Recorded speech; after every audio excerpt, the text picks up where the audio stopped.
আসসালামু আলাইকুম। আশা করি সবাই ভালো আছেন। আজকে আপনাদের সাথে কথা বলবো গুরুত্বপূর্ণ একটি বিষয় নিয়ে। সেটা হচ্ছে আমাদের বাংলাদেশের বর্তমান প্রেক্ষাপট। আপনারা জানেন আমাদের বাংলাদেশে বর্তমানে অন্তর্বর্তীকালীন সরকার গঠিত হয়েছে। তাদের এই গঠিত হওয়ার পিছনে অনেক পজিটিভ এবং অনেক নেগেটিভ বিষয় নিয়ে কথাবার্তা হচ্ছে। আসলে আগামীর বাংলাদেশ কী হতে যাচ্ছে, কীভাবে বাংলাদেশ পরিচালিত হবে, কাদের মাধ্যমে পরিচালিত হবে, আসলে কি বাংলাদেশ যেই স্বাধীনতা অর্জন করেছে সেটা কি রক্ষা করতে পারবে, নাকি আবার কোনো রাক্ষস তাদের সেই স্বাধীনতাকে নস্যাৎ করে দিবে। এইসব বিষয়গুলা বর্তমান যারা সুশীল আছে, যারা রাজনৈতিক বিশ্লেষক আছে, তাদের মধ্যে কিন্তু নানান রকম বিশ্লেষণ অলরেডি হতে যাচ্ছে। তো আসলে আমি আজকে কথা বলবো এই যে অন্তর্বর্তীকালীন সরকার গঠিত হয়েছে তাদের চ্যালেঞ্জগুলো নিয়ে। কারণ এটা হচ্ছে বাংলাদেশের যে গণতান্ত্রিক প্রক্রিয়া সেটাকে স্বচ্ছতা করার জন্য এবং আগামীর বাংলাদেশের যে গণতান্ত্রিক স্বচ্ছ হবে সেটা কোন ধরনের হবে সেটার একটা স্থিতিশীল অবস্থা তৈরি করে দেওয়ার জন্য মূলত কিন্তু গঠিত হয়েছে। তো এই অন্তর্বর্তীকালীন সরকারের জন্য কী ধরনের বাধা সামনে আসতেছে, সেগুলো মোকাবেলা করে তারা কি সাকসেসফুল হতে পারবে কিনা, এটা আমাদের সবার জন্য এখন সবচেয়ে বড় প্রশ্ন। তো আমি এখানে যদি কথা বলি, আমাদের প্রথম পয়েন্ট হওয়া উচিত পলিটিক্যাল স্টেবিলিটি। কারণ বর্তমান যে রাজনৈতিক অস্থিরতা রয়েছে, কারণ গত 15 বছর যাবৎ আওয়ামী লীগ সরকার শাসন করেছে। তারা অলরেডি তাদের যেই রাজনৈতিক একটা ধ্বংস সেটা অলরেডি আমরা কিন্তু আমাদের চোখে দেখেছি। কারণ তাদের যেই আওয়ামী লীগের প্রেসিডেন্ট, সে কিন্তু অলরেডি দেশের বাহিরে, এবং কি দেশের মধ্যে তাদের নেতাকর্মীদের তেমন কোনো চোখে পড়া অ্যাক্টিভিটিস আমরা দেখতে পাইনি। এবং অপরদিকে বিএনপি এবং জামাত সহ অন্যান্য রাজনৈতিক দলগুলো কিন্তু তারা মাঠে সক্রিয় ভূমিকা পালন করতেছে। এবং কি এই সক্রিয় ভূমিকা পালন করার পিছনে তাদের মধ্যে, অর্থাৎ বিএনপি, তাদের রাজনৈতিক নেতাকর্মীদের মধ্যে কিন্তু বিভাজন সৃষ্টি হচ্ছে। আমরা বিভিন্ন জায়গা থেকে জানতে পেরেছি তাদের মধ্যে কোন দল, এবং মারামারিরও ঘটনা ঘটতেছে অনেক জায়গায়, লুটপাট, চাঁদাবাজ এগুলা হচ্ছে। তো এখন বিষয়টা হচ্ছে যেহেতু যারা অন্তর্বর্তীকালীন সরকার তারা কিন্তু রাজনৈতিক কোনো তাদের ব্যাকগ্রাউন্ড নেই, বা তারা এর আগে কখনো সরকার পরিচালনা করেনি, সেদিক থেকে কিন্তু তারা কিন্তু অনভিজ্ঞ বলা যায়। আবার এদের মধ্যে আবার অনেকে নবীন আছে। তো একটা রাজনৈতিক সরকার যখন গঠন হয় তখন কিন্তু তারা কিন্তু স্বয়ংসম্পূর্ণ হয়। তাদের পুরো বাংলাদেশে তাদের বিভিন্ন ইউনিট থাকে, টিম থাকে, অনেক আমলা থাকে। সেক্ষেত্রে তারা কিন্তু এগুলা খুবই কঠোরভাবে তারা দমন করতে পারে। কিন্তু অন্তর্বর্তীকালীন সরকারের জন্য এটা সবচেয়ে বড় বাধা। কারণ যে বিএনপি সহ অন্যান্য রাজনৈতিক দলে যে অস্থিরতা থাকবে বিভিন্ন অঞ্চলে, গ্রাম অঞ্চলে থেকে শুরু করে, এগুলা কিন্তু তারা হ্যান্ডেল করা তাদের জন্য সবচেয়ে বড় বাধা। কারণ কিছুদিন আগে যেই পুলিশের সদস্যরা তারা কিন্তু বিভিন্নভাবে তারা বিপ্লব করেছে। তো সেদিক থেকে কিন্তু এটা স্থির হতে মোটামুটি একটা সময় লাগবে। আরেকটা হচ্ছে ইন্ডিয়ান ইস্যু। যেহেতু আমরা জানি সবসময় আওয়ামী লীগ সরকার যখন ক্ষমতা আসে তাদেরকে আমাদের প্রতিবেশী রাষ্ট্র ইন্ডিয়া নানাভাবে সহায়তা করে, এবং তাদের সাথে কূটনৈতিক একটা ভালো সম্পর্ক। তো সেই দিক থেকে কিন্তু আমাদের যেই বাংলাদেশে বিগত সময়ে যে ঘটনাগুলো ঘটতেছে, অর্থাৎ আওয়ামী লীগ সরকারের পতন, এগুলা কিন্তু ইন্ডিয়ান সরকার ভালোভাবে তারা নেয়নি। কারণ তাদের দেশে কিন্তু সাবেক প্রধানমন্ত্রী শেখ হাসিনা আশ্রয় নিয়েছে। তো সেই দিক থেকে কিন্তু ইন্ডিয়ার একটা চাপ থাকবে, এবং তারা বিভিন্নভাবে কলা কৌশল করার চেষ্টা করবে, তারা চক্রান্ত করার চেষ্টা করবে। অলরেডি ইন্ডিয়ার বিভিন্ন গণমাধ্যমে কিন্তু বাংলাদেশকে নিয়ে অনেক জঘন্য নিউজ হতে যাচ্ছে। এগুলোও কিন্তু একটা চক্রান্তর একটা দাব। তো সেই ক্ষেত্রে গিয়ে ইন্ডিয়ার এই বিষয়গুলা আমাদের এই সরকার কতখানি তারা নজর দিবে এবং তারা হ্যান্ডেল করবে, এটাও একটা কিন্তু প্রশ্ন থেকে যায়। অপরদিকে আমাদের যে অন্তর্বর্তীকালীন সরকারের প্রধান উপদেষ্টা হয়েছে ডক্টর মোহাম্মদ ইউনুস, উনি কিন্তু একটা টক শোতে অলরেডি ঘোষণা দিয়েছিল যে সেভেন সিস্টার্স যে অক্ষত থাকবে না। তো সেদিক থেকে কিন্তু ইন্ডিয়া সরকারও এই বিষয়গুলো নিয়ে সজাগ থাকবে।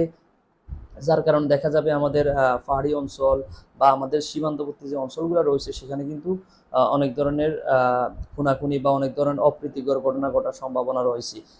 এই বিষয়টাও কীভাবে ট্যাকেল দেয় এটাও একটু দেখার বিষয় আছে। আমি আশা করি তারা এই বিষয়গুলোতে অনেক বেশি সশস্ত্র থাকবে। অপরদিকে আমরা আজকে অলরেডি দেখতে পেয়েছি হিন্দুদের একটা আন্দোলন শুরু হয়েছে।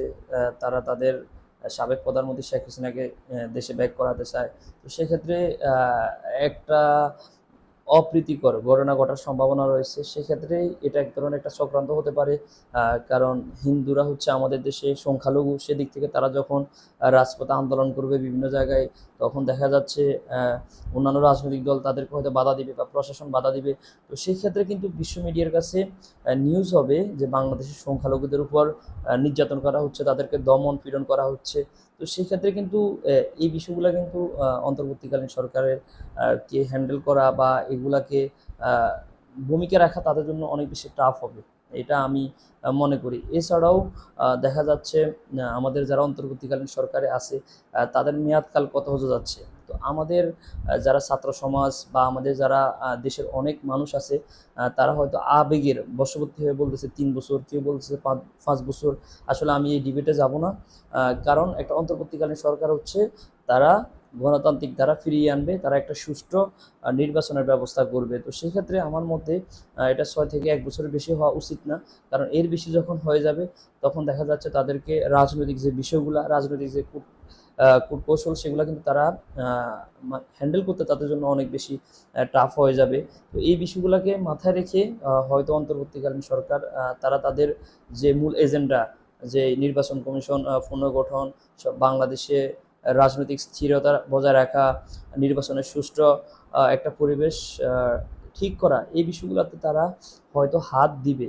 কিন্তু এর বাইরে যদি তারা যেই কিছু জনগণের ম্যান্ডেট থাকে, অর্থাৎ রাজনৈতিক সরকার যখন গঠিত হয়, দেশে অবকাঠামো উন্নয়ন, দেশের কিছু সংস্কার করা, তো ওই বিষয়গুলোতে যদি হাত দেয় তাহলে তাদেরকে কিন্তু দীর্ঘ সময় লাগবে। তো সেক্ষেত্রে তারা যদি ওদিকে যায় তাহলে কিন্তু রাজনৈতিক অস্থিরতা আবার শুরু হবে। সেই ক্ষেত্রে কিন্তু বাংলাদেশের সবচেয়ে বড় 2 দল এখন বর্তমানে জামাত বিএনপি, তারা কিন্তু এটা চাইবে না। অপরদিকে আওয়ামী লীগেরও কিন্তু একটা হস্তক্ষেপ থাকবে, তারাও হয়তো ইলেকশন চাইবে। কারণ সজীব ওয়াজেদ জয় কিন্তু অলরেডি বলেছে 90 দিনের মধ্যে যদি ইলেকশন দেওয়ার জন্য, এবং যদি ইলেকশন হয় তাহলে তারা কিন্তু নির্বাচনে আসবে, এবং সে অলরেডি ঘোষণা দিয়েছে তার মা শেখ হাসিনা কিন্তু দেশে ফিরে আসবে। তো সেই দিক থেকে কিন্তু নানা রকমের একটা চাপ থাকবে।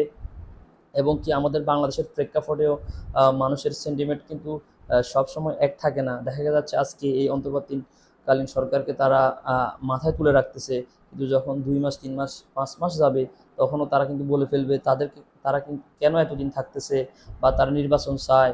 তখন দেখা যাচ্ছে আমাদের শ্রদ্ধাভাজন দেশের গর্ব ডক্টর মোহাম্মদ ইউনূস, তার সম্পর্কেও মানুষে কিন্তু বাজে মন্তব্য করা শুরু করবে। তো সেক্ষেত্রে কিন্তু এটা তার তার জন্য একটা প্রেস্টিজের ব্যাপার। তো আমি আশা করি যে নোবেল বিজয়ী ডক্টর মোহাম্মদ ইউনূস উনি একেবারে বিচক্ষণ একজন মানুষ। উনি বাংলাদেশের একটা গৌরব, বাংলাদেশের জন্য একটা অনেক বড় একটা ব্যক্তিত্ব। তো সেক্ষেত্রে উনি কিন্তু নির্বাচনের একটা পরিবেশ ঠিক করে অবকাঠামোগুলো যেগুলাতে সংস্কার করা দরকার, যেগুলো না করলেই নয়, ওগুলা করে তিনি একটা ইলেকশনের ব্যবস্থা করবে, এটা আমরা প্রত্যাশা করি। কারণ তা না হলে কিন্তু অনেকগুলো বিষয় তাদেরকে হ্যান্ডেল করতে হবে, যেগুলো আসলে করার জন্য তারা কতখানি প্রস্তুত আছে এটা প্রশ্ন থেকে যায়। কারণ হয়তো উনি একজন প্রধান উপদেষ্টা ডক্টর মোহাম্মদ ইউনূস, কিন্তু তার যে সহকারী উপদেষ্টাগুলো আছে তারা এইসব রাজনৈতিক বিষয়গুলো হ্যান্ডেল করার জন্য প্রস্তুত আছে কিনা, এটা আসলে একটা প্রশ্ন থেকে যায়। তো সেদিক থেকে যেই ইস্যুগুলা অলরেডি তৈরি হয়েছে, কারণ আমরা জানি গোপালগঞ্জে একটা বড় ধরনের আন্দোলন হচ্ছে শেখ হাসিনাকে দেশে ফিরে আনার জন্য। তো ওইটা কিন্তু অলরেডি তারা 5 দিনের মতো তারা আন্দোলন করতেছে। তো সেই আন্দোলনটাও কিন্তু অলরেডি চলমান। তো সেই ক্ষেত্রে নানান জায়গা থেকে কিন্তু একটা আন্দোলন হবে, কারণ বিএনপির মতো বড় একটা দল তারা কিন্তু বেশি দিন চাইবে না এই সরকার থাকুক। তারাও একটা নির্বাচনের প্রত্যাশা করে, তাদেরও একটা ক্ষমতা যাওয়ার ইচ্ছা আছে।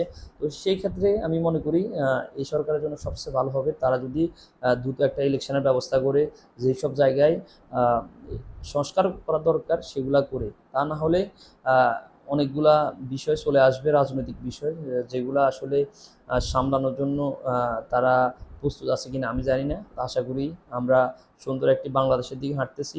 সবার সহযোগিতা কাম্য। ধন্যবাদ সবাইকে।